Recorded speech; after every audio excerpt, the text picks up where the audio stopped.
If you have not followed his Triple H Horse Racing podcast, you're missing out. It's one of the best podcasts in the country.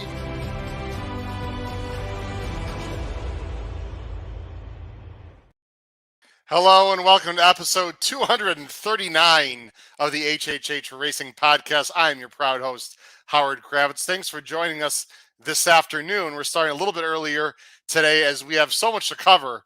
We got to have more time because this Saturday, wow, it is Louisiana Derby Day, a 15 race card, the first of the 100-point Kentucky Derby preps. I can't wait to talk to you about 5 fantastic stake races with our good friend and special guest, Chad Schexnayder of the Fairgrounds Podcast. Please make sure you subscribe on the bottom right-hand side of the screen.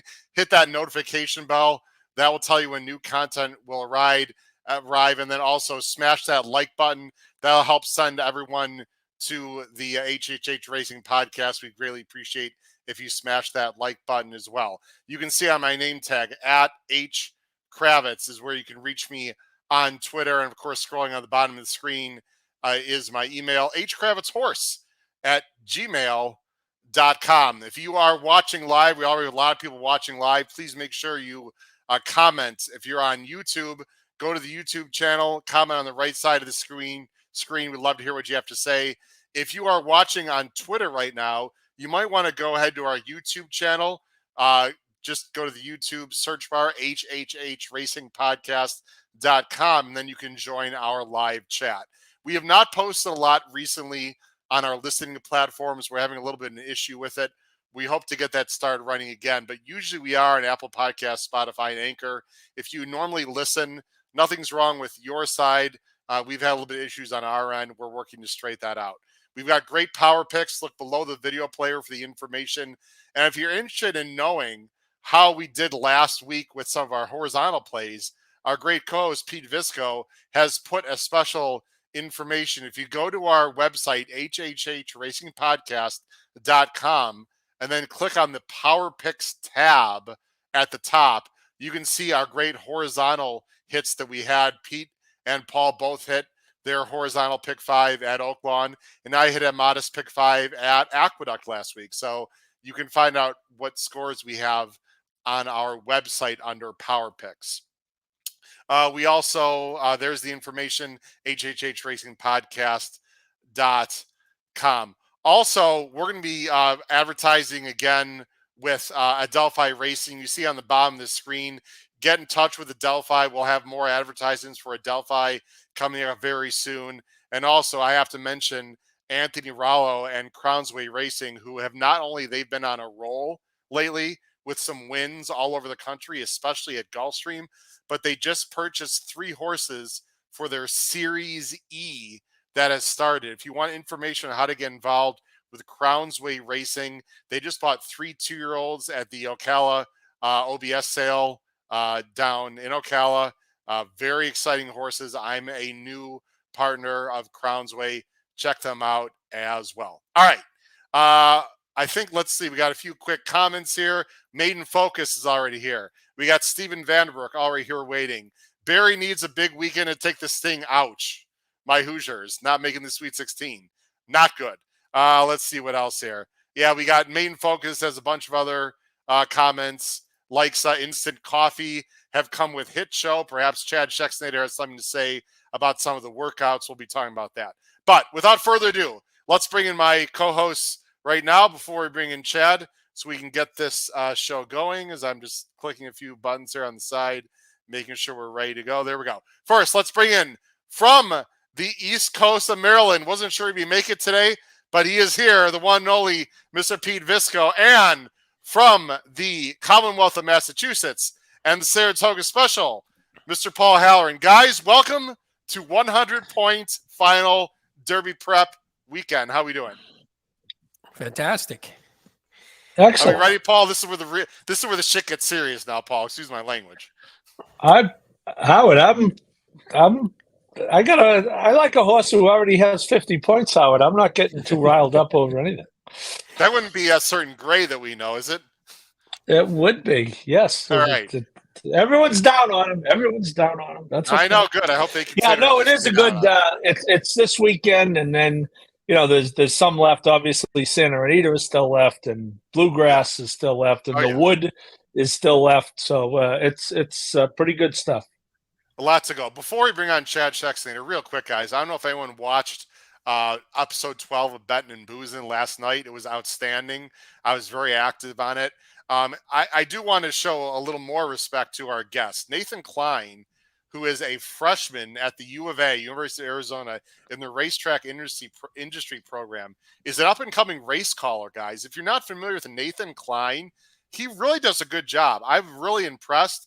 And Kyle Roscoe did not have time last night to show any of his calls. So I thought, out of respect to Nathan, guys, real quick, I just want to show 30 seconds of a call from Nathan Klein, who was on the Bettin and Boozin show last night, episode 12. Everyone should check that out. This is 30 seconds of one of his calls. He's only 18 years old, guys, and he does a fantastic job.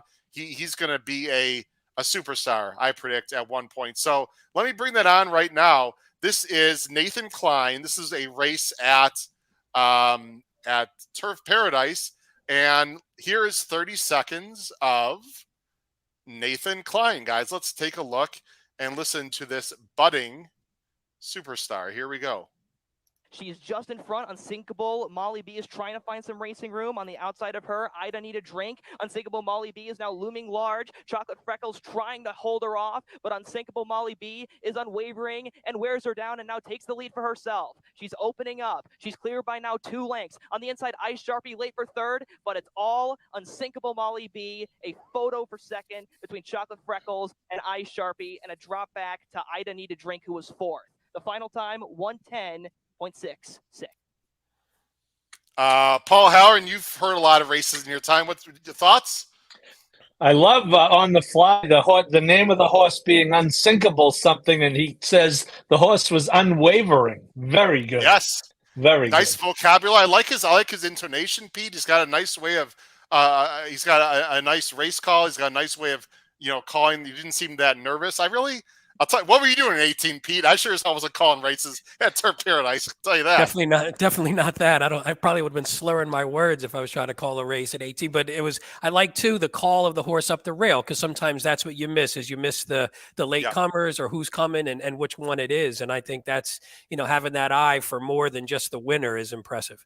Yeah. So just wanted to give a quick shout out Nathan Klein on our show last night. Well, speaking of what they were doing at 18 years old, let's find out what our guest was doing when he was 18, or maybe we shouldn't, because it could be, well, who the hell knows what it would be, but I'm sure he was a very nice young man and very respectful and listened to his parents and his teachers and all that. Let's bring him on from New Orleans, the one of the main players of the Fairgrounds podcast, friend of the show, friend of mine, and guys, by the way, recent Wheel of Fortune contestant, Chad Schexnader. Chad, how you doing tonight? What's up, Howie? What's up, guys? Good to see y'all again. What's up, Chad? Hey, Chad. Chad, great to have you on the show. Paul was taken aback when I just said that you and your wonderful wife was a contestant on Wheel of Fortune. Real quick, tell everyone about it in case they didn't know. No, it's like, well, now it's in YouTube world for the rest of creation, I guess. But we're on the February 17th show, Wheel of Fortune. It's Valentine's week. My wife and I were on a couple show. It's like a Sweethearts Week or something. We taped it back in November. Had to wait and came out and Friday. It was a great experience. It was fun. Took home a little money, made a little money in that. And it's just something fun. She's been a big fan her whole life. Her mom was on it back in the day when she was in school, and she was like a multi-day champion when they let the champions come back. And so it's been a little dream of hers to be on the show. So I was happy to go on there with the wife and experience that. Main focus, Bad Chad is in the house. We got fans of Chad Schexnader, ready to rock and roll from Main Focus. Matt, I would have to agree with this. Might have been the worst attempt at a New Orleans accent when I announced Chad. Sorry about that, Matt. I thought the same thing, Matt. I had to throw that out there. Fail Place, 5 o'clock show. I happen to be trolling my man Paul H. is I'm here, not on the road. Paul? Season's over. Basketball season for me is over. I'm here. All right. Guys, I'll tell you what also is here is a fantastic card, and we got a little bit of a time constraint. So we got so many races to talk about and a lot of things to discuss. Chad, I want to ask you one question before we get started. Anyone who's not familiar, by the way, with Chad Schexnayder, who's been on our show several times. I think the last time was for the Breeders' Cup, correct, Chad, if I remember I think correctly? so. Yeah, I might be right. Very quickly tell everyone what you do, and then after you tell everyone what your role is indirectly with Fairgrounds, please explain the turf course situation, because the rails are down an extra 10 feet, or I think it's 7 feet, and how that might affect the turf races. I think that's going to be very important to talk about today. Right. Well, I host the Fairgrounds Racing podcast, and actually the one for Louisiana Derby Day just dropped this afternoon. It's probably loading up on Apple right now. So by the time we finish this show, you should be able to download that. We try to keep it to under an hour. It's myself and Mike Diliberto, who's the track clocker, and he makes the morning line out there, and he sees all those horses work. So it's a lot of good information on maidens, who's training with who, which is always important, who's out working who's out galloping. Mike has a great eye. He's been making a morning line at the Fairgrounds for 33 years. So he knows what he's doing, and just a great all-around guy, man. You can't find a nicer guy than Mikey D. So the Fairgrounds Racing Podcast, you check that out when you can. The turf course, the stall was the turf course, so they dropped the rails this week. From what I heard, they're not going to run any turf races till Saturday, so that makes it hard to get a line on what's exactly going to happen. But they're pushing the rails back in, so technically I think it's out 27 feet, so that inside grass area is probably a little better off now than what it was. What it really does is allows you to run 9 races in a turf sprint now instead of 8. We've been running 8 the whole meet on the turf no matter what, with a big also eligible list. Now you get 9 in the turf sprint and you get 10 in the turf routes. So obviously after these next 3 days, there's nothing but Jazz Fest coming after that. So they destroy the turf course and the grass anyway. So we are going to get a little rain. They're predicting possibly 30-40% chance overnight on Friday. It should be out by the morning. The track should be drying out Saturday. No chance they taking these races off the turf on Saturday. There's no reason to. So there's going to be turf racing on Saturday and Sunday. It's just a crazy week, man. 58 races starting yesterday, 15 races Saturday, 15 Sunday. I mean, they're really trying to kill us over here. But, after Saturday and Sunday, it's over with for about 6 months. So we'll get outfilled this weekend. Now, Chad, what I've noticed with the turf course is it looks like on the first, and you're there all the time, so you could speak better than I could, of course.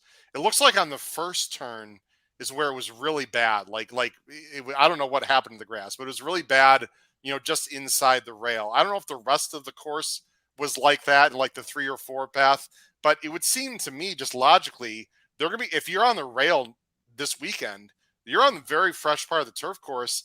I'm going to be fast. The first race, by the way, guys, on the turf is Saturday, and it's before our races start. It's a turf sprint. Chad, I'm curious to see if they're going to be some horse going to go to the outer rail, like Europe, right? Some horses are going to go to the outer rail. Some horses going to go to the inner rail, and we'll just see whatever happens. I have a feeling the inside's going to be good Saturday, but it's just a guess, Chad. I have no idea. It's absolutely good. No, it's an absolute guess. Going into the first turn's better now. Where it's really bad is right on the backside across. You look like behind the tote board. There's a strip of probably, I don't know, a few hundred yards. That looks like a beach still. That's really down on the inside. So it just looks very sandy. That's where it's pretty bad, but they're going to push it out from back that area too. I don't know what to expect, to be honest with you. I kind of put it in the hands of the jockeys who ride here, consistently. James Graham's did a good job of adjusting his horses to where the stuff goes. Ray Lou's been good on the turf, obviously, here. These guys like Pratt and some of these other guys coming in, I don't know how they're going to figure it out. I mean, I guess if you're on the best horse, you're on the best horse, but that's a tricky course, man. It really is. And I give a lot of credence to horses who went over it. I'm guessing Pete and Paul, they might walk the course. I mean, we see that with European jockeys, right? I mean, the intel's going to be out. It's hard for me to believe, Paul, they're just going to be completely random guessing. They're either going to walk the course, there's going to be a going stick. I mean, something you'd think, right, Paul? I don't know. Yeah, except, you're going to have guys, typically these guys are flying in, potentially Saturday morning or very late Friday night or Saturday. I'm sure they're all riding somewhere on Friday. So there's not going to be a lot. Yeah, they'll get a feel. I mean, I think it's a great point by Chad. It's always an issue, with a turf course you may not be familiar with, but in lieu of the situation there, it kind of gets exacerbated. But, you're going to if you're betting guys like Pratt and Saez, you're going to kind of you're betting on their experience and their ability to adapt. No question. Well, let's jump right in, guys, into the sequence.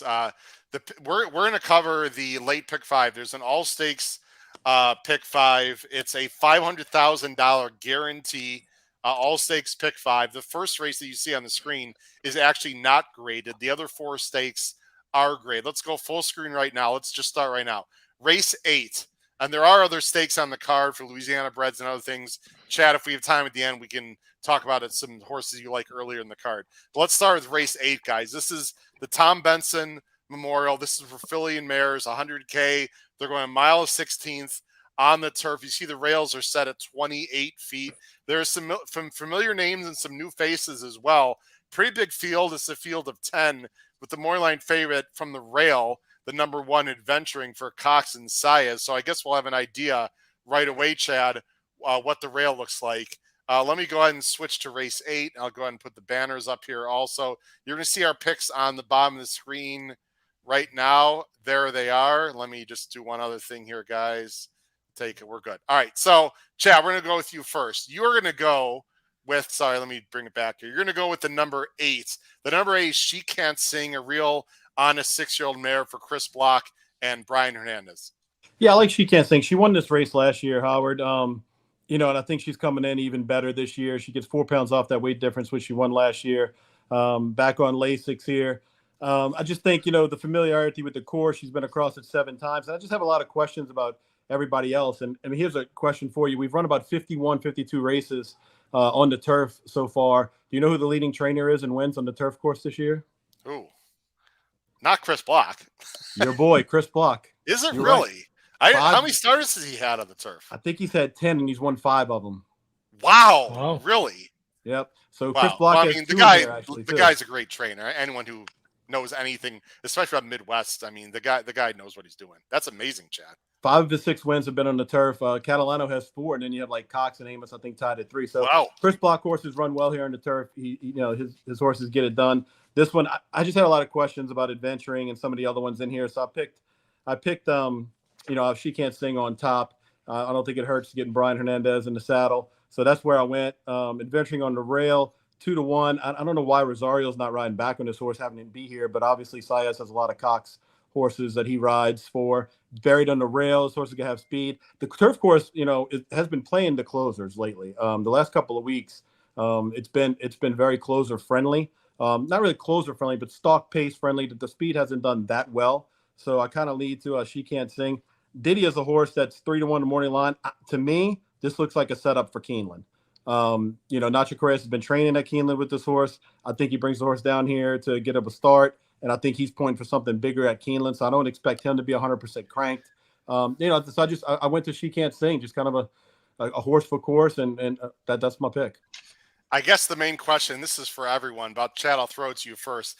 That we all have the 1 in the money, guys, but none of us have this 1 on top, and she's going to be all 2-1, maybe 9-5. Chad, my big question is the distance. Now, is she just better as a newly turned 5-year-old, or is it the distance that's really helped her? To me, the cutback might not work real well for her. That was sort of my main concern.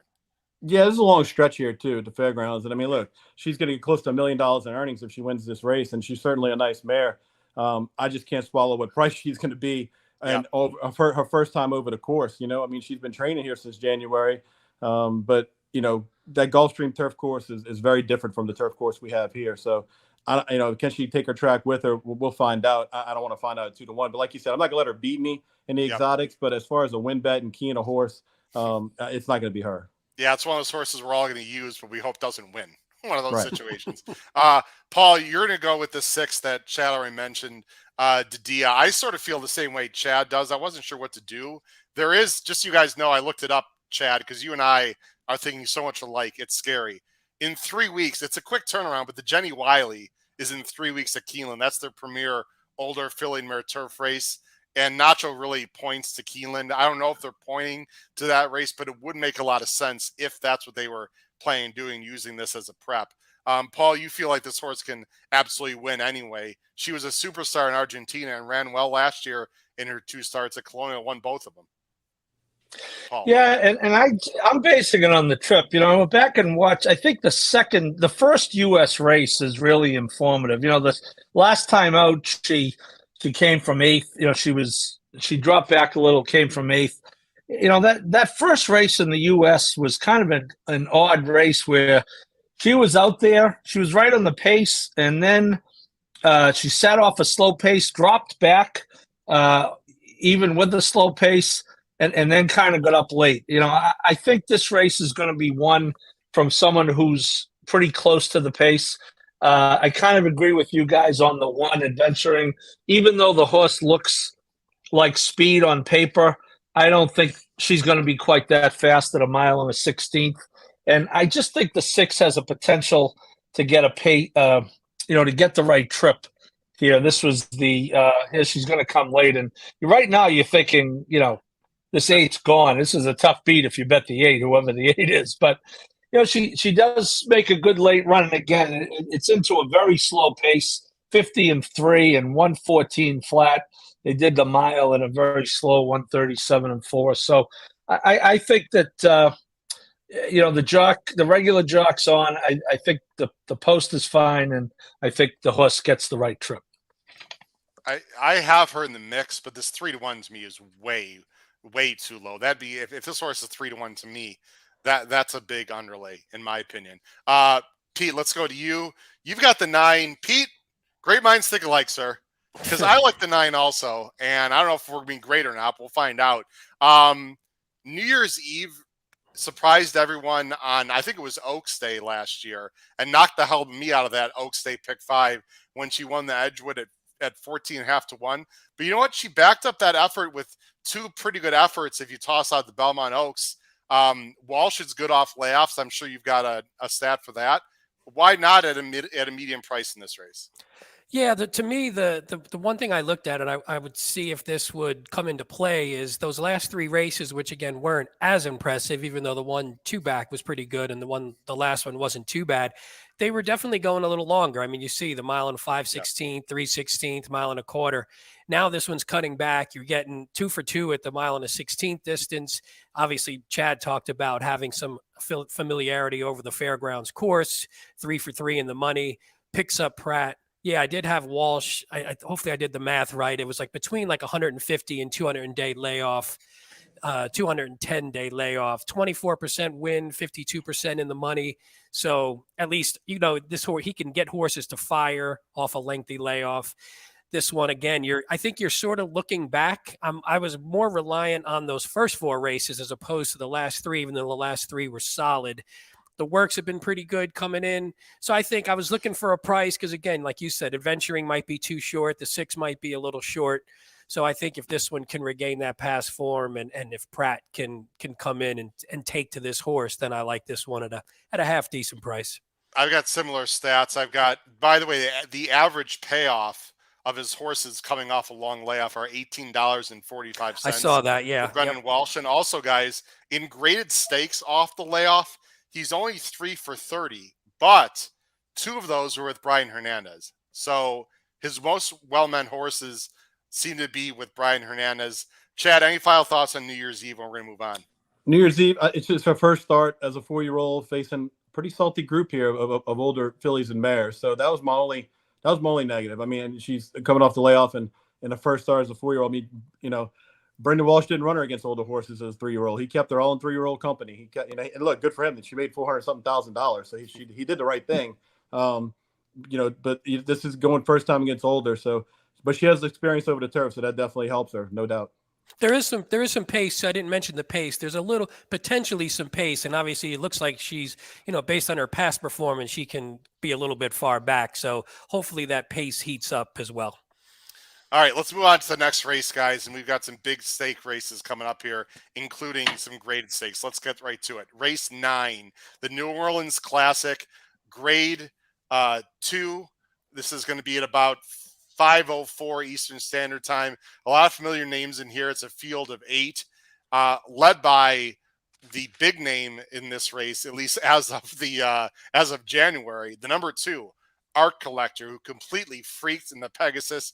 8-5 morning line for Bill Mott, Junior Alvarado. I'll go ahead and show everyone's picks right now. Come up on the screen.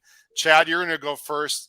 Chad is going against Art Collector and is going to go with a horse that surprised me a bit last time, Chad, but I thought ran really well when he won, Pioneer Medina for Pletcher and Saez. I'm done trying to beat Pioneer Medina. I'm a believer now. He's made a believer out of me. Howard, he's run 4 times at the Fairgrounds, 2 wins, and his 2 losses were against Epicenter. last year. So he ran unbelievable in the mine shaft. I mean, Mr. Wireless comes to him at the top of the stretch and just looks like he's going to go right by him on the outside. And this horse just digs in, and that's a long stretch, and he would not let him go by. Not only did he not let him go by, after the wire, he still wouldn't let him go by. I mean, this horse loves a fight. He loves the fairgrounds. I just think he's a better price. I'm not going to let our collector beat me. I think I'm only going to go too deep here with these two. Pioneer Medina has made a believer out of me. Todd Pletcher knows what horses to send at this track. This horse loves this track, and he beat me last time. I'm not going to let it happen again. And I think he's on the improve. He does pick up 4 pounds off that race, but I don't think it's really going to matter. And a lot of these, he's faced before and he's dealt with, except for, the likes of our collector. And I just think, he's at his big shot. He has a big shot to beat him, and he's going to be a better price for sure.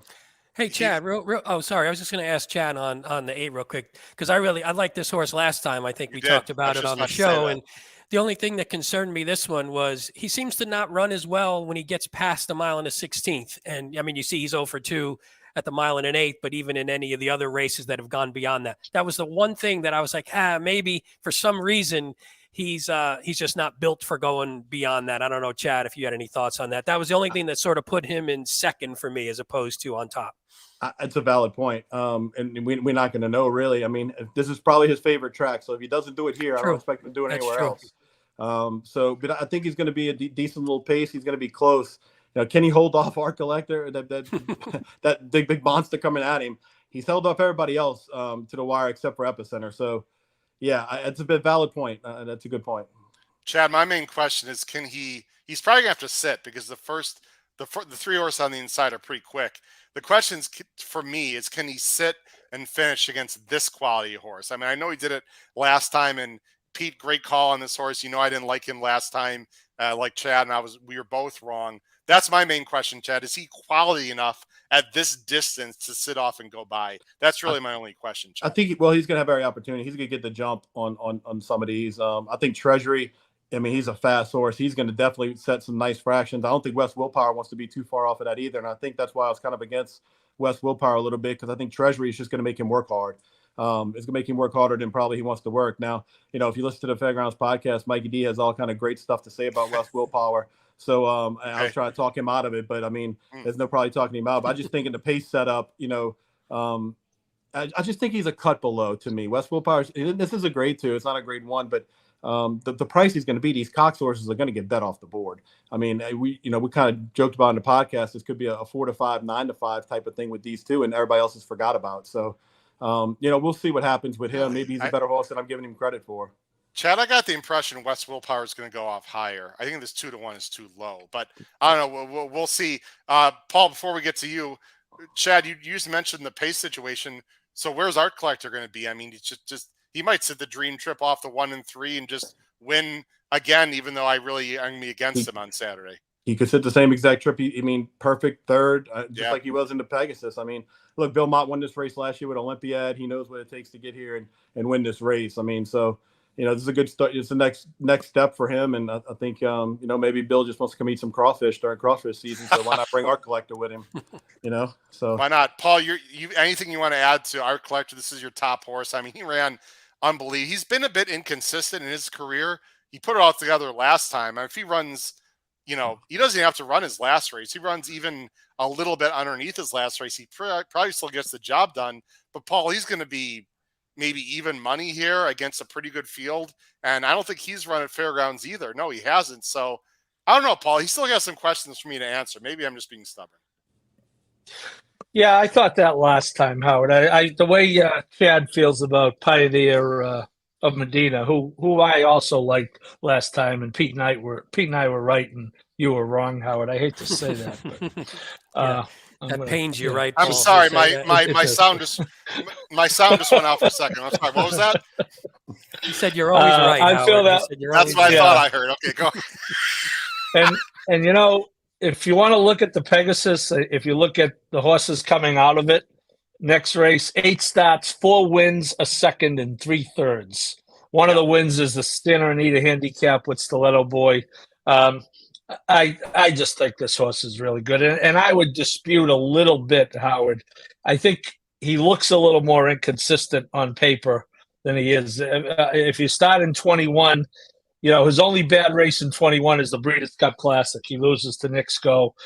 Throw out the Saudi race. He probably didn't like running in the sand. And then he did run a bad race in the Lucas Classic.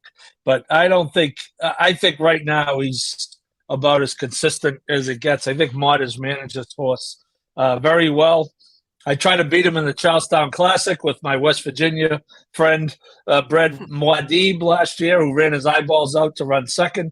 I thought this horse was really good last time. I do agree. He is surrounded by some speed, but I am going to trust in my guy, Junior Alvarado, to figure that out. Guys, here's my thought. Everything that you guys said in general is correct. I don't have too many arguments.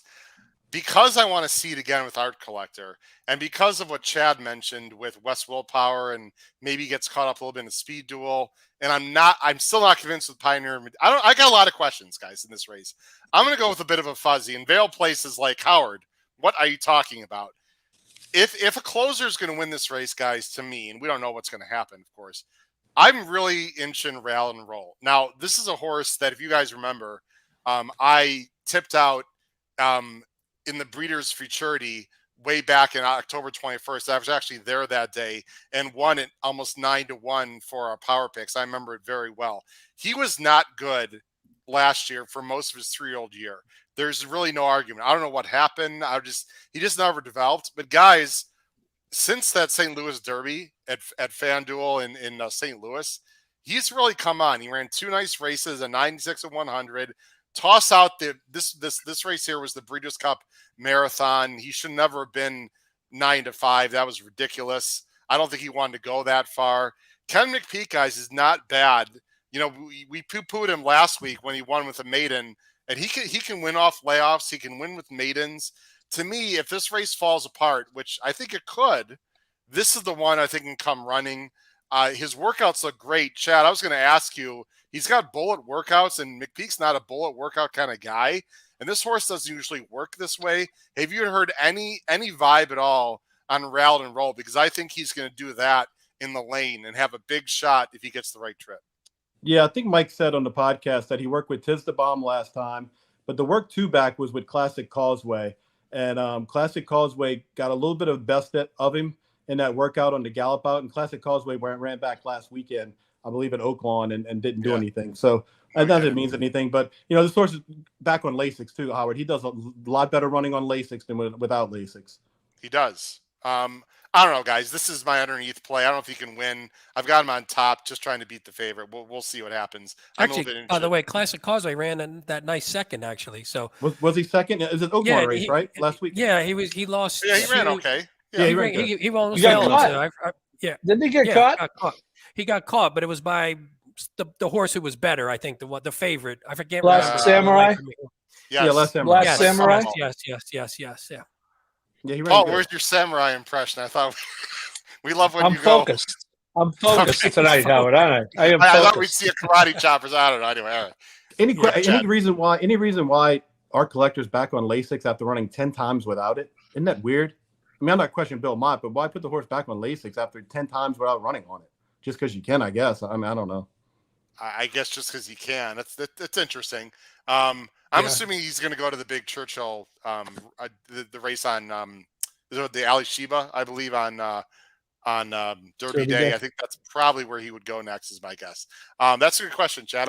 I don't play the LASIK game, Chad. That thing drives me crazy. Well, I got a LASIK thing for you in the Derby. You might play off of. We'll get to that. Ooh, all right, we'll get to that. Nice. Before we do that, Chad, let's go to the Muniz, man. Third leg, Muniz Memorial Classic. It's a great race every year. $300,000 is the purse. A mile and 1/8. You see the rails again. They're out 28 feet. We'll have to watch and see what happens. The Maury Line favorite here is a horse that won the Pegasus World Cup Invitational, a tone for Maker and Saez 5-2. 2 Emmys, the number 6, who is on a roll right now for Robertson, and Graham would be the other main player, at least on paper. Chad, you are going to go with 2 Emmys, who everyone just seems to like downplay all the time for some reason. All this horse does is run. I love this horse. And I mean, look, if he wins this race, he's vying for a stakes race to be named in his honor here at the Fairgrounds. Yeah.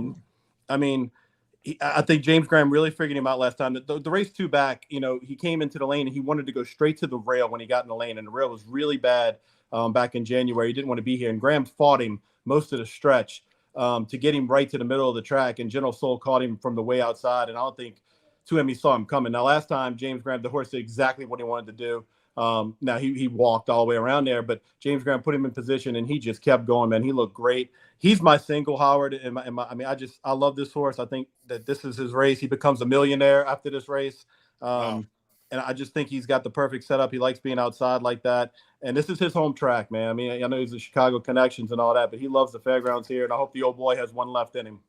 Well, the main question for me, Chad, is he's got a 92 early time form US. And you see a lot of ones, but really he's been on the lead in very slow paces. A Tone actually on paper is faster early with a 101 early time form. What do you think Saez is going to do? And what do you think actually will happen, Chad, from a pace perspective between these two? Well, I got fooled last time. Last month, Bay Street Money shipped in here from Mike Maker and didn't run at all. He was kind of a long shot picking that race. And here's a stat for you guys from Formulator, and you guys are good at this kind of stuff. But Mike Maker is the turf king, right? Ships everywhere, turf, this and that. At the fairgrounds, and Mike Diliberto on the podcast, he called it a phony stat, but it's worth mentioning. So Mike Maker shipping to the fairgrounds with turf horses at the fairgrounds the last 5 years. When he ships in, he's 5 for 83. That's 6%. At 6% with about a 54-cent ROI. Now, is he shipping them all in? No. This is kind of like in Formulator. If the horse made a start at Oaklawn, a month ago and then comes to fairgrounds and runs on the turf, that's considered on Formula to be a ship-in kind of horse, right? So the horses could have been training here after a meet ends, but if you started another track, come over here. But 5 years, and look, those 5 wins, none of them were in stakes races. So, Maker's known as. What do you make of that, Chad? I mean, is that just coincidence, or what he just? I think for one thing, he doesn't keep an A string here. When he does have 20, 25 horses, it's his B string. He was coming this meet until there was no turf racing early in the meet. They said no turf and then 8 starters and all this. So Maker said, I'm out. I'm just going to ship some horses here. I just don't think he runs his best here. But that's a stat that, it jumps off the page at you. And, he had a rough meet a couple meets ago. He was like 1 for 36 here a couple years ago. He just doesn't have a great stock here. Now, this horse is obviously a nice one, but I took that into consideration. I think, this horse probably will be on the lead. And I just don't think the way everything's been playing that's probably where you want to be. First time over the course. There's just a lot to knock on this horse. That's going to be 2-1. Pete, your thoughts on what Chad said? No, By the way, while you're doing that, I'm sorry, there is something new with Formulator. I just want to show everyone. We should start doing this, Pete and Paul. I don't know if you guys saw, but they put the time form USPPs on there. And what's nice is you guys can see now is they do have the pace situation. And Chad, you can see time form does have the 1 on lead with the 6 sitting off. And what's also cool, guys, is when you hit this finish positions, you can see where time form predicts the race is going to end. So again, that's just what time form feels. They've got it 1-6-5. I just wanted to mention that. Pete, your thoughts on what Chad said? No, I agree with Chad mostly. And, stats like that are the things that you don't always lean on them, but it's nice. Again, I always think of it, Chad, as sort of a data point. So either you care about it, you don't, but it's nice to know that it's a thing. And although when you look at a Tone, you look at it and go, maybe this is one of his better ones that he's actually bringing this time, because a Tone is just red hot right now. And those 2 last races couldn't be more impressive. So maybe he's either learning his lesson or he's like, you know what, I'm tired of getting my butt kicked. When I go to fairgrounds, I'm going to bring a stud with me this time. So, but I think this race is wide open. And the one thing about a Tone though, is if Saez does let 2Emmys go and 2Emmys does get on the lead, a Tone has obviously shown he can run horses down as well. So he's versatile enough, whereas 2Emmys generally is either need to be on the lead or pretty close to it. So I think at least a Tone has a little more versatility in terms of where he might get positioned. I've got a Tone. We don't need to talk much longer, guys. It's pretty much one of these two. Paul, do you want to quickly mention you got another mystery in third, Paul, or just any thoughts on a Tone 2Emmys discussion? Yeah, I have another mystery as a B teamer. I thought ran okay last time. Maybe went early, ended up getting caught. No disrespect to Loveberry, who's a damn good jockey, but it is an upgrade going to Pratt, in my opinion. Chris Block, as duly noted by Chad, is the hot guy on turf here. Is that 95?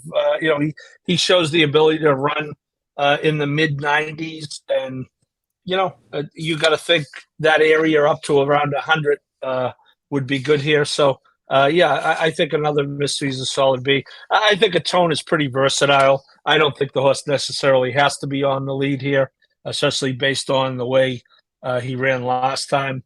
So I think with the rail, with Saez, I think he has the chance to get a real good trip. Hey, Howard, guys, can I just – oh, go ahead. You go first. Well, real quick, and we got to move on, Pete, but I'll let you comment after mine, and then we'll move on. These another mystery Spooky Channel horses, Chad and guys, I'd be interested in them if there was a lot of speed in this race, but there isn't. And so not only do I not think they class up, I don't think the pace is going to suit. So I think it's a 2-horse race. I have Gentle Soul in third. If you guys watch the replay, the Fairgrounds grade 3 that Chad talked about, there was a really slow pace, and Raylo had to make a wide early move, and Gentle Soul just couldn't sustain it. If something weird happens, for me, it's Gentle Soul, but I'm just going with these top 2 guys. I think it's pretty much that simple. Pete, real quick, and then we got to move. I was actually just going to ask Chad what he thought of Spooky Channel, because I had this one in second. He has this one in second. Yeah. Because I like 3 back beats 2 Emmys, then is off. But that's off in 2021. Long layoff, comes back, runs a nice race, 2 back. And then the last one, I assume, maybe was the mile and a half on top of it being soft. Maybe that threw that horse off, but now maybe back into form, second in the form cycle, third in the form cycle. I wasn't sure, Chad. What do you think about that? No, that horse likes this track. And getting Joel Rosario, that's a good reason to. And he didn't like that soft track. That you're right about that. He wants that firm going, and that's why I have him second. He's gonna be a decent price, and he might be forgot about because Jason Barkley's kind of the lower tier connections with a grade stakes kind of runner. So yeah, Spooky Channel, and he'll run all day. He likes the fairground stretch. He can run all day long. So yeah, I like that horse to hit the board. Nick Feldman, I don't understand the Tis the Bomb love, guys. Nick, good luck to you. I hope he does well for you. Just because he was in the Breeders' Cup like 2 years ago, I've never understood the love for that horse. So I'm against him. But anyway, let's move on, guys. The Fairgrounds Oaks. I thought we were going to call this the Chop Chop Stakes in honor of Paul Halloran. Paul, how did Chop Chop do last time, by the way, when they put her back on turf? The divorce papers are out for Paul and Chop Chop, apparently. No, she's going to be, once she gets to synthetic, she'll be unbeatable. All right. Well, the Fairgrounds Oaks is a small field. Of course, 3-year-old fillies, 400,000. This is major points for the Kentucky Oaks. It's a small field of 5, led by the number 3, Pretty Mischievous, who won last time, beat Hoosier Philly, and what a story that was in the last race. A huge favorite, didn't fire at all after a stumble. Let me go ahead to the banners. We're going to go through this quickly, guys. Chad, you're going to go with Pretty Mischievous. So am I. So is Pete. This is a Godolphin horse that just seems to be getting better and better. And I really like what she did last time. I think it was an underratedly difficult trip. We're not going to show it, but she was in between horses, Chad. She was on the inside, as you know, and then she had to come to the outside. I just thought it was a big effort. She is 8-5 more line though. She made a believer out of me last time. She's getting better. She looks great on the track when she comes out. She's turned into a problem. And she's going to be a problem for this field, I think. If she can hold off, the Alley's Look is training well. Brad's doing some stuff with her in the mornings that's interesting. But, Pretty Mischievous is a problem now, and she looks great. It's her race to lose, I think, from that standpoint. She's been thriving down here, and she took that next step from 2 to 3. So I can't knock her. You've got the one, I looked at the one really carefully, Chad, because these 3-year-old fillies, guys, have just been weird all spring, right? There's no one. I looked at the one. I would really like this one, Chad, even more than I do right now. Just that field was really bad, and she just came up the inside. It didn't look like anyone was doing any running in the stretch. That all being said, Norm Cassie is being very aggressive with her, and she seems like she's going to set a good trip for the leading rider.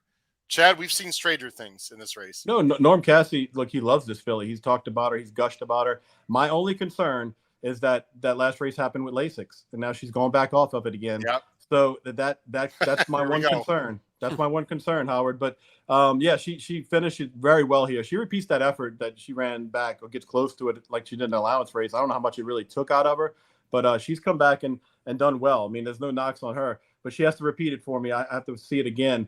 And, she's got a really quick turn of foot.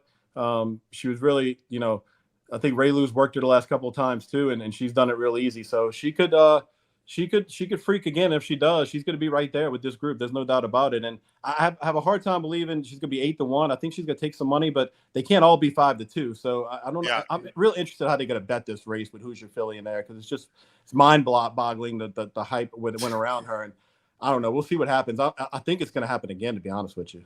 Well, Paul, you're the only one in this group that's got Who's Your Filly, and I'm not going to say I fell into a trap, Chad. I mean, hell, everyone fell into the trap then. I mean, there was no reason to believe she wasn't going to take a step forward last time. So all these people are saying, what idiots, how do you single Who's Your Filly? That's fine. Listen, I've been called worse, Chad, but she looked like she was ready to take a step forward.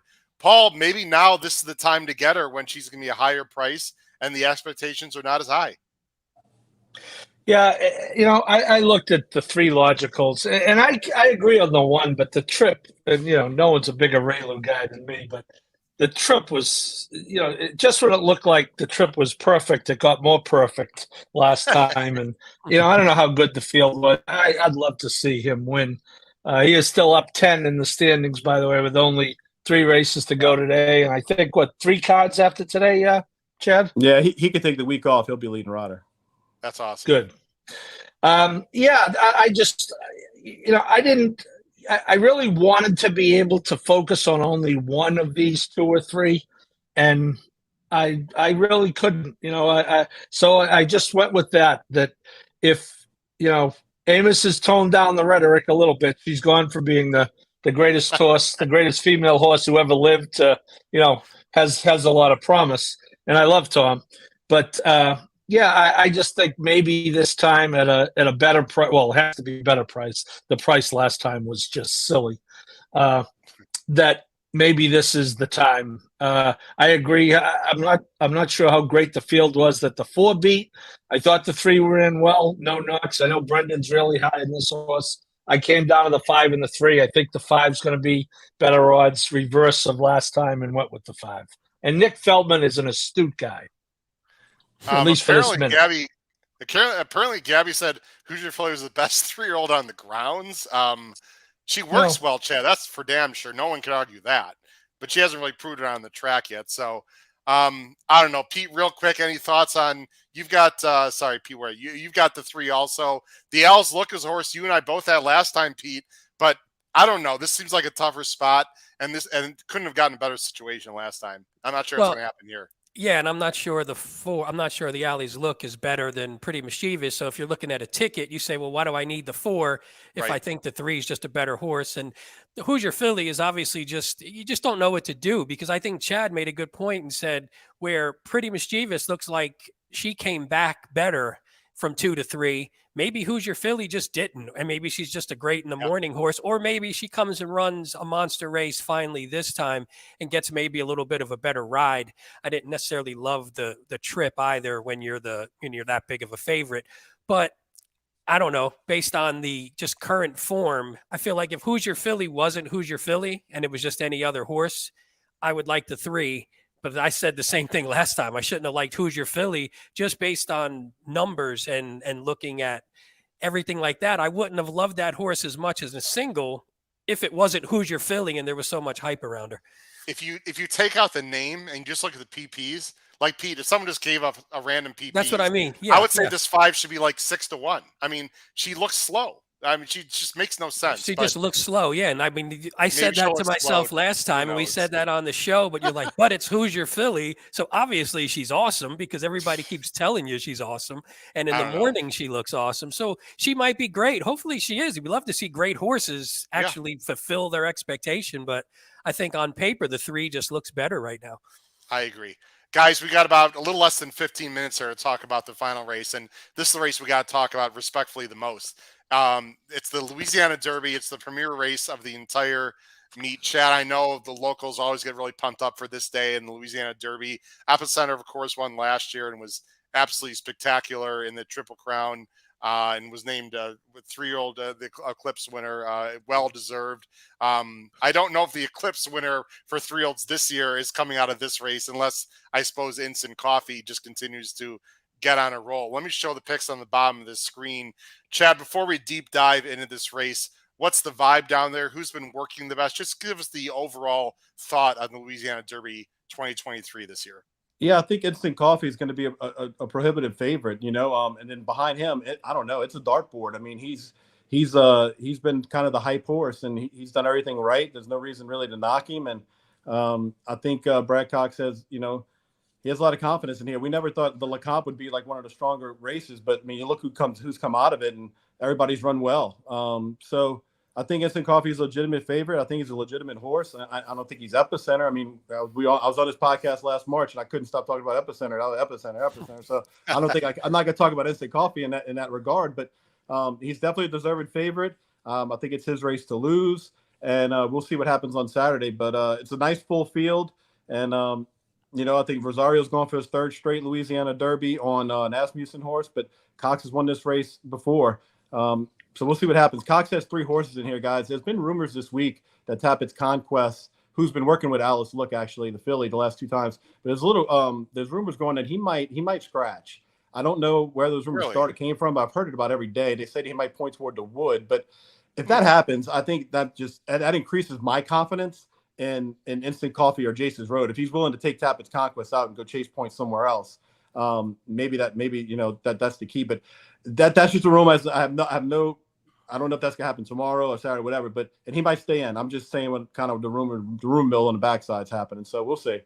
Strangely enough, Chad, that would sort of give me more confidence in Tappett's Conquest, because wouldn't that mean also that Brad doesn't want Tappett's Conquest to bang heads with Instant Coffee and give him a better chance to get into the Derby? So I have a very small future on Tappett's Conquest. It's my backup on Tappett's Rice.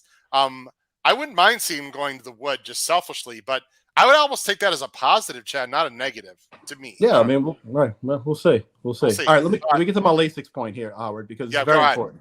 Yep, go ahead. The Risen Star results. Okay, if you look back at the Risen Star, the top 3 finishers are all finishers that were not on Lasix in their prior start. There was 4 horses in the 12-horse Risen Star. 8 of them were coming into the race off of Lasix. They didn't run. There was 4 horses that had no Lasix in their prior start. They ran 1, 2, 3, and it was Curly Jack was the other one. So, these 3 rules, they go on and off Lasix. It's just confusing the handicappers. I know we talked about this last year. I talk about it all the time, but in the Risen Star, it helped me hit the try and the super. So, Angel of Empire was my top pick. He won. Sun Thunder ran 2nd. Ran well in there. Sun Thunder ran 2nd, and then 2 Phils was 3rd. All of those horses, they weren't on Lasix the previous race. And they're, Sun Thunder's not again here. So I just think there's something to be said for that. And as these distance races get longer, this was a 1 3/16. These horses are coming off of Lasix again. That I just think it's a challenge. I really, really do. I keep seeing it over and over. So I'm leaning toward my picks, and that's just a handicap and angle I'm going to use here. I mean, I'm certainly not going to doubt you. I think it could definitely make a difference depending on the horse. Chad, you've got a horse in 2nd. Can I tell you something? You know how much I love this horse and your pick here, because I know I don't have this horse in the top 3. So people are saying, oh, you're sucking up to Chad. Here's my feeling, Chad, with this 11, and I'll let you talk here quite a bit. This horse has done nothing wrong on the dry tracks, number 1. And to me, this seems like an absolute send, because if Cox wants to get some speed for Instant Coffee or anyone else, there's got to be some speed in the race. I think this is a dead send for Drew, and I can see Jace's Road, Chad, taking these horses a long, long way. Probably not to the finish line, but I love this pick for you as 2nd. Is that basically what you were thinking here? No doubt. I mean, he's going to go to the front, and Giroux, this horse reminds me of Wells Bayou. I don't know if you guys remember Wells Bayou, that Giroux rode. The first year, the race was a 1 3/16. And Brad Cox was like, I can't believe y'all changed it to 1 3/16. That's ridiculous. Wells Bayou ships in from Oaklawn. Giroux's on him. He pops the gate, never looks back, and nobody catches him. And he had an outside post that day, too, if I remember correctly. So this horse reminds me of that horse a little bit. I just think you're right. I think he's going to take him a long way. And he's done nothing wrong. I mean, he is the speed. I think that's how they're going to use him. I think that's his best chance. He's been working well in the mornings. And that's Drew's race. With Quality Road up there, it's the All Balls, West Point. 12-1 is a great price. So we'll see. The only thing I got to say is, the outside post here at the Fairgrounds, it's not good. In route races, the 10-hole and out this meet in route races is 0 for 33. It's one reason why I was against Victory Formation. Victory Formation had the 13 in the Risen Star. I tossed him completely. Tossed him. I don't know what it is. This is a little bit of a longer run to the first turn.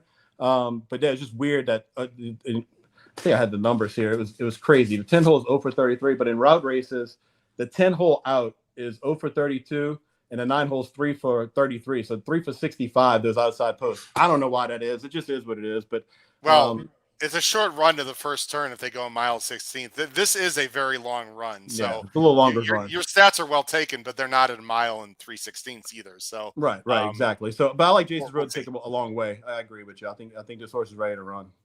Real quick, guys, we're gonna move this along. So we got Jim Miller in the bullpen live with a beautiful view, by the way, in beautiful Stickney, Illinois. I can't wait to get to talk to Jim here.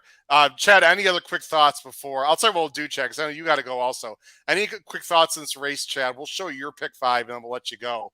Any other? You've got the 5. You got Disarm in third.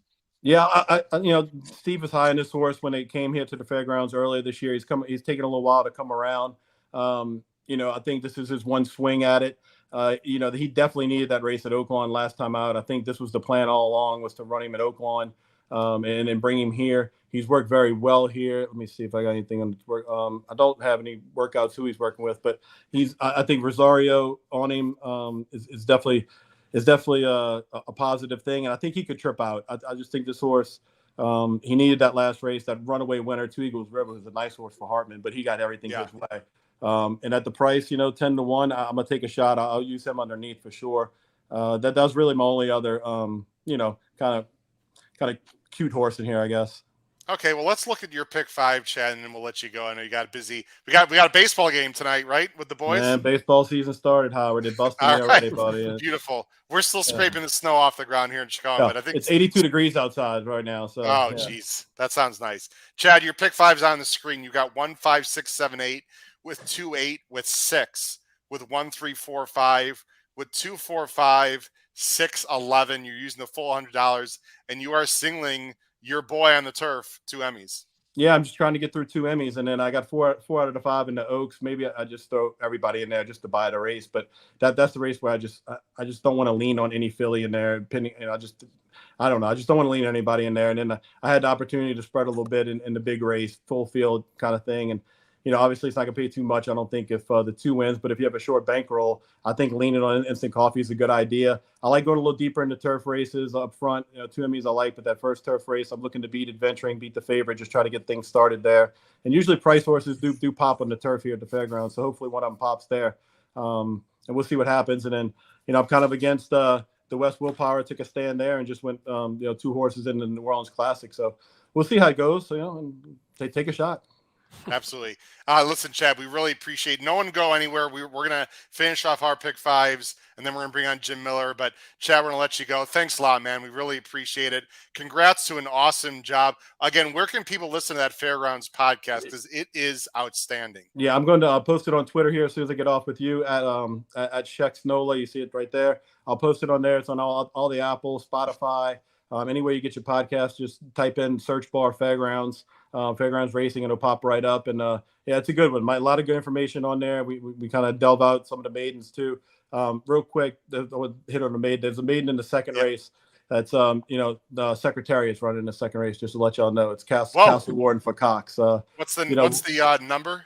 I think he's the 1, 2. I think he's the 4. I got it right here. Here's the next Secretariat, everyone. There it is. There's the hype. You want to talk about him, Chad? An Into Mischief colt by out of an Empire Maker mare. Whoa. Yeah, be careful. These races. It's gonna be early, so maybe people aren't up yet. It's the second race, so it's about 12:30. But 5-2 is a pipe dream. This horse could be reversed that, probably 2-5. So I'm not telling anybody anything crazy, but just watch, see what this one does. If he doesn't win, he's one for the stable bill maybe, because he's been out working some nice horses in the morning over here for the Cox barn. But there's also an Into Mischief, I think, in the 6th race for Asmussen that they like. Twin Mischief, I think, the horse that ran Saratoga out of a key race that's been working here, and he's had some Mike had some good marks on him. Listen to the podcast, you'll hear all about it. Okay, and then there's that allowance horse that won nicely. What was the name of the allowance horse that won last weekend that freaked in his debut? That is a nice horse. I'm drawing a blank. You know the horse I'm talking about. For who? He won on Risen Star Day, and then just came back and won a nice 2-turn allowance race. Yes, the Bay horse, Bishop's Bay. Bishop's Bay. There you go, Bishop's Bay. That was the first secretary of the meet. Okay, this is the second one. That was the first hype horse that wasn't good. That couldn't lose if he fell down. So this is the second one. I don't know how many Brad Cox has. He has a bunch of these that if they fall down, they lose. So he's a blessed man. Let me tell you, he's a blessed man. He is. You're a blessed man too, sir. Thanks a lot, Chad. Really appreciate it, man. Say hi to the family for me. Chad. Look forward to talking to you again. Take care, All right, Chad. guys. All right, bye-bye. All right, guys, let's wrap up the pick 5, and then we'll bring on Jim Mill. Let's wrap up the Louisiana Derby conversation is really what I wanted to do here, guys. Let me bring the banner back up. Paul, we're going to go to you.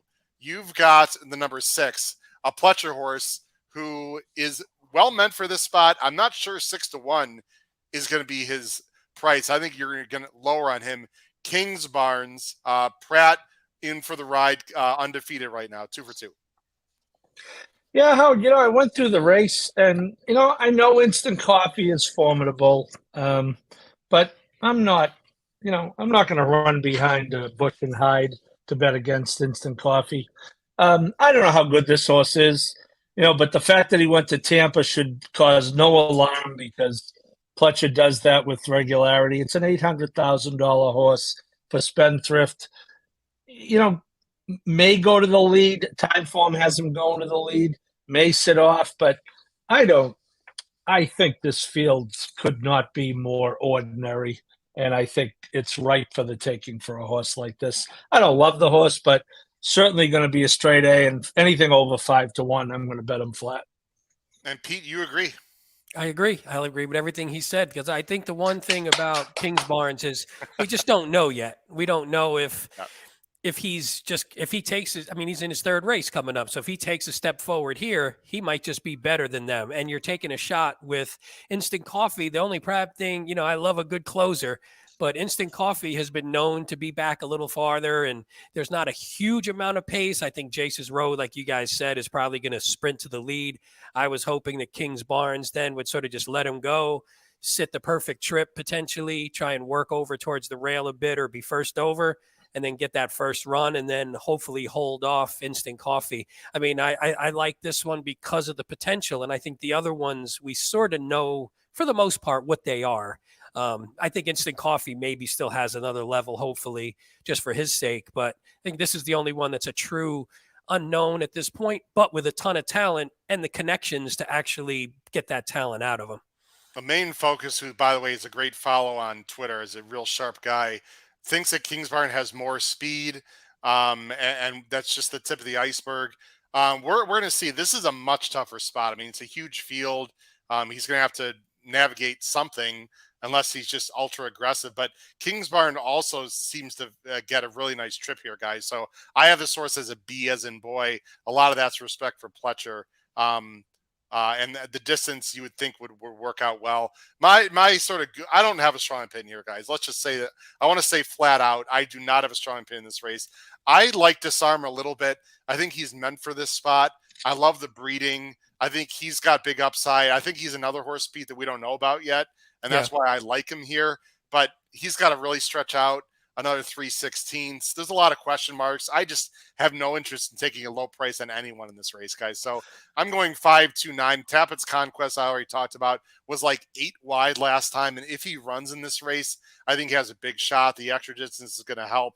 I just don't have a real strong opinion in this race, to be honest. It should be fun. I do not expect any of these horses to be major Derby threats. And I'm including Instant Coffee in that. I could be completely wrong.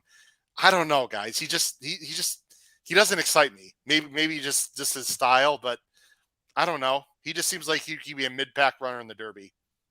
Instant Coffee. Any thoughts? Yeah, I agree. I think because I do my weekly top 10 Derby list just for the hell of it, and I've had him in sort of 2-3 spot most of the time, but only because he was the only one who at that point had really won with a quality figure and sort of beat a field that's actually come back with some quality after. I mean, you see Confidence Game, 2 fills. I forget who else is in there, but a few horses have come back and won or run well in other prep races. So I think he's done enough in one race to warrant being near the top. But again, he doesn't look like he plods a little bit. He doesn't look like a superstar that's going to sort of bury a field. So that's why in this race, if he gets bet down, I mean, I think it's ripe for the taking from someone else if you can get a price. Let's go to our pick fives because the Hawthorne race just ended and Jim Miller is probably going to go back on the air at some point. I think he just tipped out his top horse that just won, I believe the number 7. But anyway, who I believe won according to what I'm looking at. Paul, 169 with 2, with 16, with 35, with 26. Paul's very confident. He's only using a $12 ticket times 6, $72. Real quick, Paul, your thoughts here. You just don't want to get cute. You think it's going to be chalky, and so you want to press up. Is that about right? Yeah, pretty much, Howard. I mean, yes, you are right. I'm looking, maybe you get a couple of $100 tickets 6 times, and now you get 4 figures. I'm singling Art Collector, and I'm no more than 2 deep in the other races. Typically it doesn't pan out that way, but, I think there's a pretty good gap between those horses and the other horses I like in the races. I'll be probably heavier with C's than B's on the ABC route, but yeah, singling Art Collector and 2 deep in the rest. 3 deep in the opener because I think that's probably a chance for a decent, you could get 4 or 5 to 1 on one of those. But yeah, I'm going to play that several times and hope for the best. Okay. Let's go to Pete. Pete, you've got 169 also with 2-8, with 1-2-5-6, with 3-5, with 2-4-6-7, $96. Yeah, I actually agree with Paul, though. This is one of those where it has the potential to be chalky, so you may want to play sort of a small volume-wise number of horses on sort of an A ticket, press that one a bit. I do think there's a couple spots where maybe, Art Collector is going to be tough. If anybody else wins that race, maybe you get a price if you can beat Art Collector. The Fairgrounds Oaks, obviously, one of those horses is most likely going to win. I mean, it's hard to go against them. You don't want to play all 3, so maybe you pick 1 in single or you pick 2. I wound up going with 2 of them. The turf race, I actually is only one I had my bomb horse. I had the 2 Rising Empire, who we didn't talk, at 20 to 1. Just like, hey, I need a price in here that's going to blow this ticket up and not make it so chalky.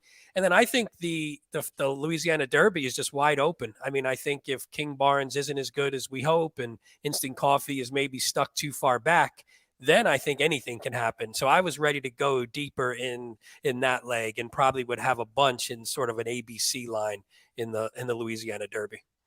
Guys, we've got a little extra time because there is an inquiry at Hawthorne, and the horse on the lead completely veered out into the horse that finished second. If this horse doesn't come down, I'll be absolutely shocked. I can't wait to talk to Jim, which I think I've got a feeling would be bad for Jim. So maybe some miracle and this horse will stay up. But anyway, Pete, I like your ticket. I like your thought. My ticket, which I'm going to show, is very similar. It has a similar thought to you guys, but I went in a different direction. And my thought is I don't want a chalky ticket. So I think you have 2 choices.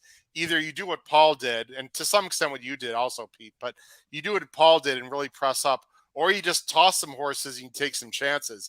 And I'm sort of going to go that latter route.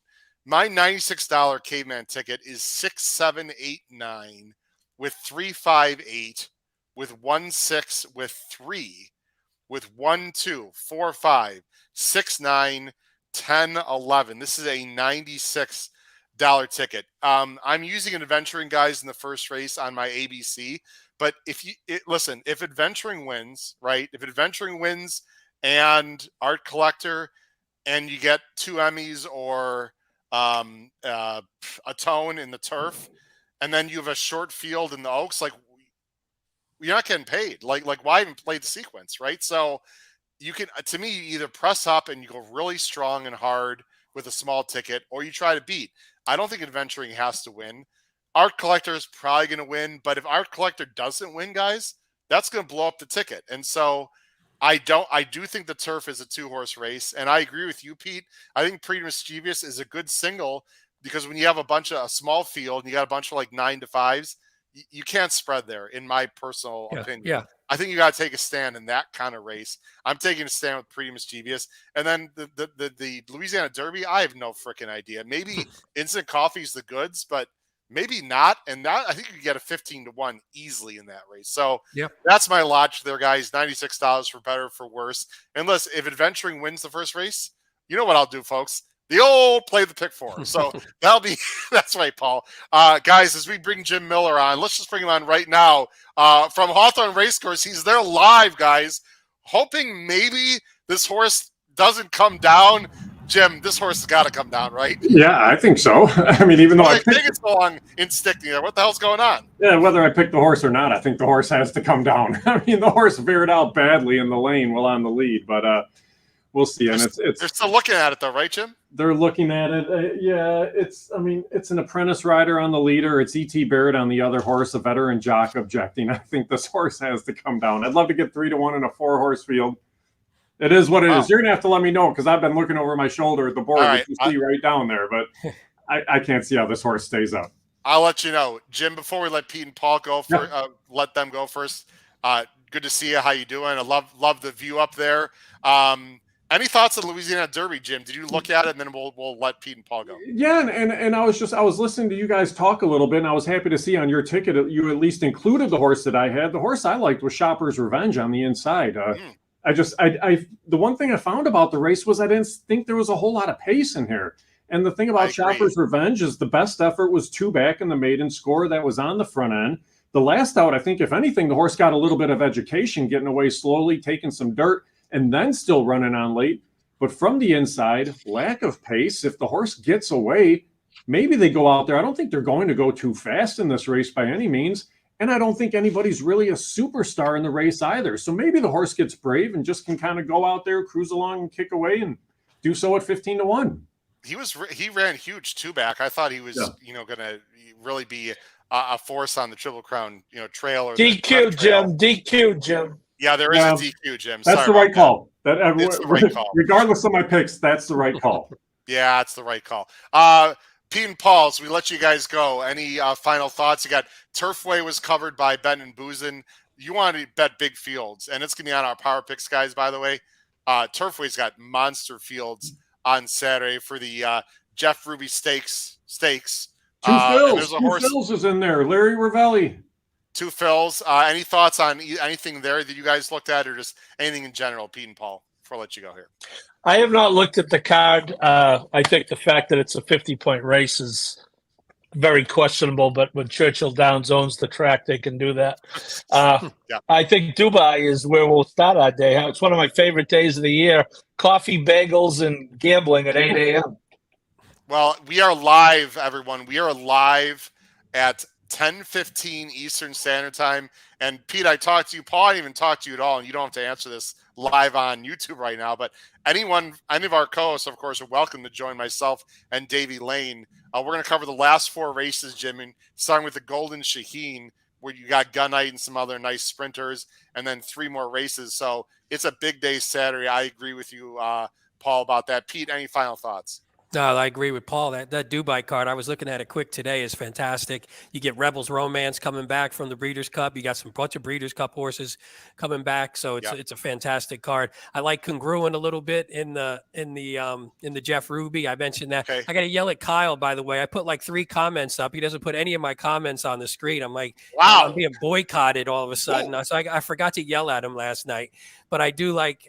I was going to take a shot. I love a gray closer, and if we can get a little bit of pace in that race, hopefully he could swing by with his with that light gray skin, could just dart by, which I love. That'll be fun. Well, check us out. I'll promo it again when I'm done with Jim. And check out our show Saturday morning.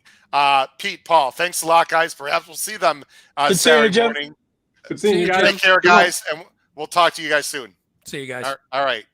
All right, Jim, appreciate your patience here. Let's jump into the races on Sunday at Hawthorne. As I switch a few things, first of all, tell us how the weather's going to be on Sunday. Well, here's the one thing. Beauty of an objection and then trying to go real short for post parades is I don't even have time to go on air for race number 7, so we don't have to worry about that by any means. You're not going on. Okay. We have a little bit of time. No prattle for Jim. Go ahead. Here's the cool thing. You talk about how awesome the racing is on Saturday.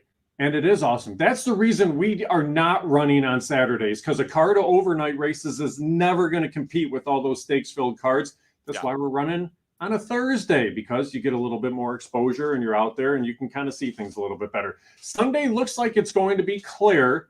It also looks like it's going to be chilly. And the one thing we've seen early on in the meet here, Howard, is speed has kind of been the king. So that's the reason that you see below my name, because early in the season when it's cold here, and we even mentioned it going into last week's card, you make the top, odds are you're going to win or be second. And on last Sunday, 8 of the 9 winners were the horses that made the lead early on.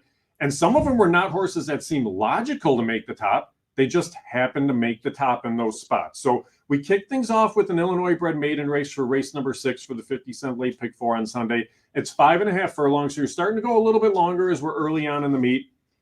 This isn't a great spot by any means. Nobody's really committed to the front. The most accomplished horse is the 7 Dash to the Cash, but that's a horse that's going to come from out of it. But trainer Ida Spagnola has the 6, Silver Chiller. This is a first-time starter in here. Lasix for the debut. A nice pattern of workouts coming into the spot. And Ida last year and Ida this year, you're starting to see some younger horses that are running very well for her. So you find a field that's not great, and you find a horse that at least doesn't have a bunch of races stacked up where it's shown it can't win. I think that's the reason why I'm going to give Silver Chiller a shot here, at least to kick things off for that late pick 4. What's the breeding on that colt, Jim? So Protonico is the sire, and then it's out of a Kel Silver Charm mare, or out of Silver Charm mare, Kel Silver Charm. So okay, a little bit distance, but you think probably wants to go longer eventually. Just enough in this spot. Yeah, okay. Probably wants to go longer. But here's the thing too: Illinois bred maidens, especially at this time of year, aren't real tough, because later on in the year you're going to start to see those Scott Becker horses that are coming in, and the Chris Block horses that are coming in, and that. At this time of year, you're not. You're finding a lot of these horses that were either getting beaten up a little bit at the end of last year or just kind of those career maiden types. So that's the reason I went to this one. First timer who, again, is working well. 5/8 and 59 here at Hawthorne is a snappy drill, and that's what you had back on March the 19th. This could be a legitimate racehorse here. I like the pick. I like the fresh face angle. Race 7, you got 25 hard knocking 25 claimers going for a purse of $17K, 5.5. You're going to go 7-6 here. The 7 is Hurt So Bad, 3-1 on the outside. Yeah, Valiantly Discreet actually just scratched from that 6th race that just ran behind me for this spot on Sunday. So that's one thing to make note of. It scratched from a 12-5 claimer in for this $25,000 spot. It's part of the reason I use the horse. But Hurt So Bad just kind of has that running style. Should be close to the pace. Again, not a ton of pace, but enough pace in here. Valiantly Discreet probably goes, but I think Smile Like Kyle keeps things honest. And Hurt So Bad just got a really good stalking trip in that last out and just missed at the wire behind a horse that's been fairly solid recently in Race Reno. Second start of the meet, 5.5. Centeno's riding very well. And I think you're going to get the 3-1. So that's kind of the key for me. There's some other prices that maybe you throw in the mix in there. Tea with Lemon, I thought could be a little bit of a factor, maybe at a little bit of a price as well. But I'm going to look to the outside horse just to get the trip there in race 7.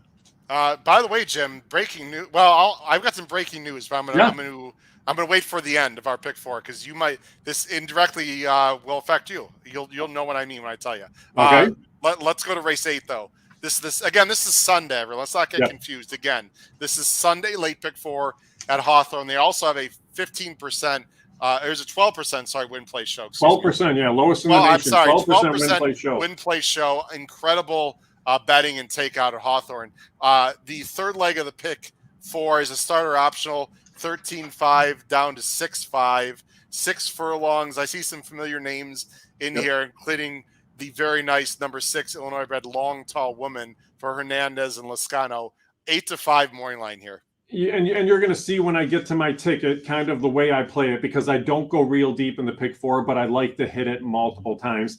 And it's because of horses like this. Long Tall Woman has been so good here at Hawthorne. 15 of 16 on the board, 7 victories over the track. The race in the last out went 5/8. This horse broke almost dead last in that field. And Lascano handled the horse absolutely perfectly. Settled back, waited through the turn, saved some ground. And then when they straightened out the long 1/4 mile stretch, then he split horses and took off. And the horse got up just in time. But is a great fit for Lascano. Lascano doesn't ride a whole lot of horses by any means, but the ones he does ride, he fits really well. Added distance is not going to hurt. Look at this horse at the distance. 6 wins out of 13 starts at the distance. The level suits, the distance suits, everything suits. Long, tall women should be very tough in race number 8. Christos Sarantos, thanks a lot, Christos. Missed the live. Going to watch again tonight. Again, we went early tonight, ladies and gentlemen, for 2 reasons. One, we didn't want to bump it in the NCAA games, Jim. And number 2, Chad Schexnader had to come on earlier. His boys got a baseball game. We got to take care of family first. So that's why. But people can watch the replay. But Christos, pound for pound, one of the best racing podcasts going. Howard is the cool horse racing teacher You are, man. I never had. Christos, thanks a lot, man. I really do appreciate the compliment. And one of the reasons why our show is great is because we got people like Jim Miller on to give us deep dives, and Chad from Fairgrounds. We don't just bring in a bunch of schmoes who are guessing about these horses. We bring on people who are actually at the track and do that for their job. So thanks a lot, Christos. Let's go on to the last race of the pick 4. It's race 9, Jim. It's about 6:06 Central Time. As I go ahead and switch the banners here, you're going 4.82 in this Illinois bred maiden race, 5.5 furlongs. This is a main special weight? Sorry. Yeah. That field of 9, another big morning line favorite that you are tossing. No. The 4 is my top pick, Onasa. I'm sorry. I was looking at the wrong damn thing. I thought I was. You're looking at a 9. My bad.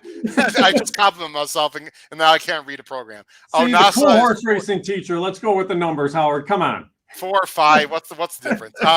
Onasa 4 to 5 for a guy named Larry Ravelli and Mojica. And do me a favor, Jim. After you talk about this race, let's give Two Fells a mention for 30 seconds, because you've seen him work, and this is a huge Kentucky Derby threat on Saturday. And I talked to Larry a couple times actually earlier in the day. I talked to him before Onasa's last race.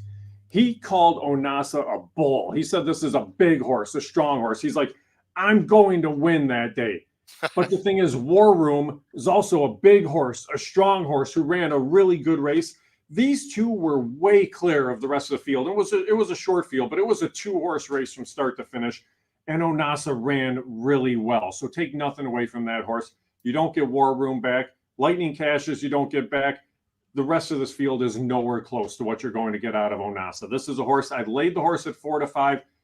If there's any scratches, even if there's not, maybe go shorter. But this is a very talented racehorse, and I think Onasa will be very tough. And you'll see when I play my pick 4 ticket, the reason why I played it the way I did, because you look right there. I go 2 by 4 by single by single. Now, when it's a 50-cent base minimum, you have to play it a whole lot of times if you want to try to make some money there. But again, that's not going to cost you a whole lot. So you go out there, you play the ticket 10 times, and you can hopefully make some money. But again, catch maybe a price or 2, beat a favorite in one of the first 2 legs, and I think you'll be in pretty good shape. You're doing basically what Paul Halloran's doing at Fairgrounds. He thinks it's chalky, so not press up. Let's hit it several times. Are you in the press box, by the way? Right now, Jim? I'm right next to the press box. My TV camera is literally right over there behind the screen, and my desk is right on the other side of the wall. Well, here's the breaking news. There's a very strong chance, and I'm on the phone actually sort of in and out here working on this. There is a strong chance that Howard Kravitz will be at Hawthorne Racecourse on Sunday for the Otago. Otago's a really talented horse for Crownsway Racing and Tony Rollo. We might be having a little bit of outing at Hawthorne impromptu to watch Otago, who's racing, I think, at Gulfstream, or maybe Laurel, I'm not sure. But, of course, also enjoy the races at Hawthorne. Jim, I know we got contact info. I'll get back to you on that. Yes, sir. But there might be Hawthorne will never be the same, as Howard Kravitz might be making a sighting. And I'm starting my spring break also, Jim, so look out. I might be coming full bear if I'm going to the track on Sunday. I like it. I mean, that's awesome. And here's the cool thing about it, because you're going to have NCAA action going on. We got the sports book here. You got horse racing here. You got everything else going on. So definitely come out. All right, Two Fells. I know you had mentioned Two Fells. I talked to Ravelli about it today. And it's funny. The connections I know love this horse. They like it. They love it a lot. They're 13th on the points list right now. Their goal and their intent is definitely wanting to go to the Derby. So they want to get enough points out of this race to go to the Derby. Jareth Loveberry was coming off an injury at Fairgrounds. The first day Loveberry got cleared was the day he worked the horse here on March the 9th. I watched the workout. This was a horse that looked like it was going as easy as could be. You figured when you cross the wire, you're going to see, say, 102 and change, 103 for 5/8. And then the clock said 59 seconds. And then the horse galloped out strong through 3/4. Then the horse galloped out strong through 7/8, and then just eased on its way out down the backside, but just did everything right. So that was the really cool thing. Loveberry said the horse was great. He said he was so happy to get cleared to be able to get on the horse leading into the race. But the thing about this race, there is no really superstar in here. I mean, Major Dude's a horse that's been running on the turf. There's the unknowns about the synthetic there. And there's a lot of unknowns about so many others. The one thing about Two Phils is really, aside from the one race in the Breeders' Futurity, the horse has been pretty consistent. So that's the thing that you have to take into account. If they finish third, they're in the Derby. They're going to have enough points. So I think that's kind of the goal, a top 3 finish and then head on to Louisville. Jimmy's faced the best horses, and if you look, we're gonna end the show. But if you take a look at the breeding of Two Phils, everyone, there's a little bit of turf. There's a little, I think it's Danzig, right? There's a little turf. There's a little Sin breeding. He's my second choice after Major Dude. But if Two Phils wins that race, I would not be surprised. And that'd be very cool to have Larry Ravelli in the Kentucky Derby. Jim, we really appreciate it, man. I'll be in touch with you over the phone regarding Sunday. I'm not sure yet what's happening, but if it's not this Sunday, it'll happen sometime soon. Any final thoughts about this weekend or any of the Derby preps? Of course, you're going to be on again the next few weeks as well. But just any thoughts going into these last 100-point Derby preps? I mean, the Derby's really fun. I mean, aside from Forte, there's not a real big standout. Tapis Trice we talked a little bit about last week, but I think that's what's going to make it a whole lot of fun this year is, again, you're looking at another Derby with potential of double-digit odds winning the race. So these races are all very important. You come up, kind of look through them, and I know either Peter or Paul mentioned it, the Jeff Ruby Stakes is a 100-point race now. It's a legitimate race. There's 2 or 3 horses are going to come out of there that could go on to the Derby. So that's what you have to take in regard. The other thing you have to take in regard, Howard, is Baffert horses are still running under Baffert, who could take points away from other race horses. Look at the Sunland race on Sunday.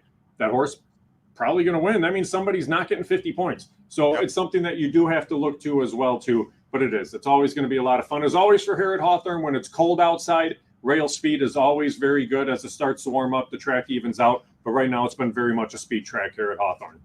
All right. Well, Jim, we really appreciate all the info. Jim, of course, is on with us every Thursday. Usually it's a night. We had to go a little bit earlier. Today, we kind of like this, man. No, it's fun. A little afternoon. People are going to watch replays. And again, last thing I'll say, and then we'll close the show.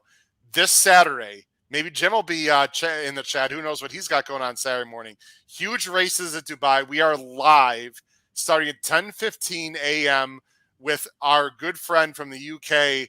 You want to talk about a good punter or handicapper, Jim. Davey Lane is outstanding. He's been on our show many times. All the guy does is tip out 20, 30 to 1 shots that find their way in the money or win. It's quite amazing. Join us, guys, Saturday morning, 10:15 Eastern Standard Time as we cover the last 4 races in Dubai. For my good friend Jim Miller, this has been the host Howard Kravitz, episode 239 of the HHH Racing Podcast. Good luck to everyone at Hawthorne, at the Fairgrounds, at Turfway, in Dubai, anywhere else. We'll see you next week, everyone, as the Derby Points Trail continues. Take care, everyone. Have a great night. Bye-bye.